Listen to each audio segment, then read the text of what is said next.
All right, so you've got this incredible idea, but then the big question hits you, right? Where does the money actually come from? Well, in this explainer, we're going to break it down. Think of it like a ladder. We're going to climb all 4 rungs of startup funding, starting with basically just what's in your pocket, all the way up to the major investors. You know, this is the question that literally stops so many amazing ideas before they even get started. I have no money. It feels like this giant, impossible wall. But what if I told you it's not a wall? It's actually a ladder. And we're about to show you exactly how to take that first step, even if you're starting from absolute zero. So here's the game plan. We're looking at 4 main sources. First, you and your customer. Then, family and trust. After that, we'll talk about banks and risk. And finally, we get to investors and data. We're going to treat this just like a ladder, starting at the bottom and working our way up. And the thing to remember is, each step up gets you more cash, but it's also going to demand a whole lot more from you. Okay, let's dive right in. The big startup funding question. Where does the money come from? Let's start with the one source that almost everyone overlooks, but honestly, it's the most important one you've got. All right, source number 1, you and your customer. This is the first, most crucial step. And no, the first place you go for money isn't a bank, it's not some fancy investor, it's you. And maybe even more important than that, it's the money you can get directly from the people who are actually going to use your product, your future customers. I love this quote. Asking for money when you have no business experience is like handing a brand new sniper rifle to someone who has never held a gun before. Think about that for a second. It's so true. If you go ask for cash without any track record, you are a huge risk.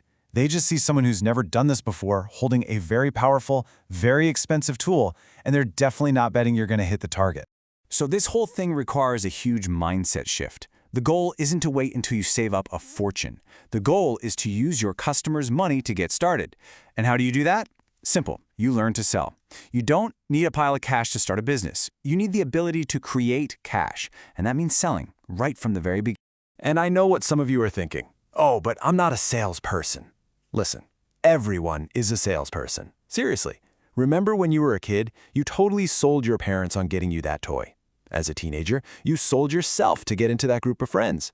Job interview, you were selling your skills. Dating, you were selling someone on why you were the one. We've been doing this our entire lives. Selling is just persuasion.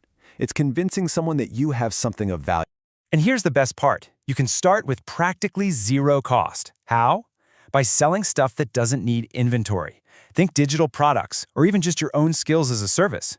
You can turn what you already know into an ebook or a course. You can offer consulting. These things cost you nothing to create more of, which means you can start generating revenue like right now. Okay, so once you've proven you can actually make something people will pay for, you've leveled up.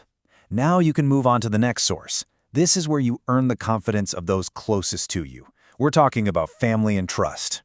And this is where we see 2 very different paths. You have the heir on one side and the founder on the other. The heir, well, they just get money easily. They skip that whole learning to sell part and just ask for a handout. And they often fail. But the founder, they do it differently. They prove the concept with actual sales first. They earn their family's trust. See, they're not asking for help. They're offering an investment opportunity in something that is already showing signs of life. Okay, let's say you've got sales, you've maybe gotten a little help from the family, and things are actually growing. Now you might be ready to step into the big leagues of traditional finance. Source number 3, banks and risk. But I'm telling you, you got to be ready, because they speak a totally different language.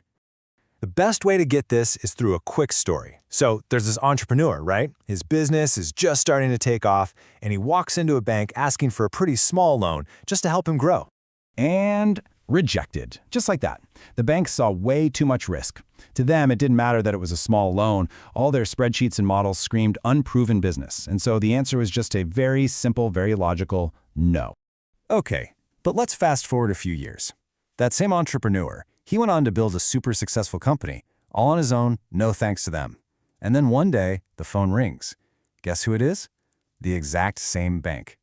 And get this. They offered him a huge loan with a super low interest rate. Why? The great irony is, they offered it because he didn't need it anymore. And that's the key takeaway about banks. They're not there to fund your dream. They are in the business of making safe bets. Once you're a sure thing, they're all in. And that brings us to the top of the ladder, the final boss of funding, if you will. Source number 4, investors and data. This is where you get the kind of money that fuels explosive growth. But man, it is by far the hardest to get. So, let's be super clear about what an investor actually is. An investor is someone who uses their money to make more money. That's it. They are not a charity, they're not your friend. They are experienced business people looking for two things: a person who knows what they're doing and a plan that can basically guarantee them a return on their investment. So what do investors really buy? Here's a hint. They don't buy ideas. Ideas are cheap. They buy proven experience. They buy measurable statistics, your sales numbers, your growth charts. They buy a clear, data-backed plan for absolutely explosive growth. They want proof, not promises. All right, so let's put it all together. We've climbed this whole ladder now, right? From you and your customer all the way up to serious investors. So what's the real starting capital? What's the common thread here? This chart, the founder's funding ladder, really sums it up perfectly. Look at the pattern here. Source 1, you and your customer, low difficulty, limited capital. You move up to family and trust, medium difficulty, moderate capital. Then banks, high difficulty, significant capital. And finally, investors, very high difficulty but massive potential capital. See, the more money you want, the more proof you have to bring to the table. It's that simple. So, what's the real takeaway from all this? It's that the real starting capital isn't money at all. It's your ability to prove your value. Access to cash isn't the cause of a successful business. It's the result of one. So the question to ask isn't, how do I get money? The real question is, which level are you ready for? What value can you prove right now, today?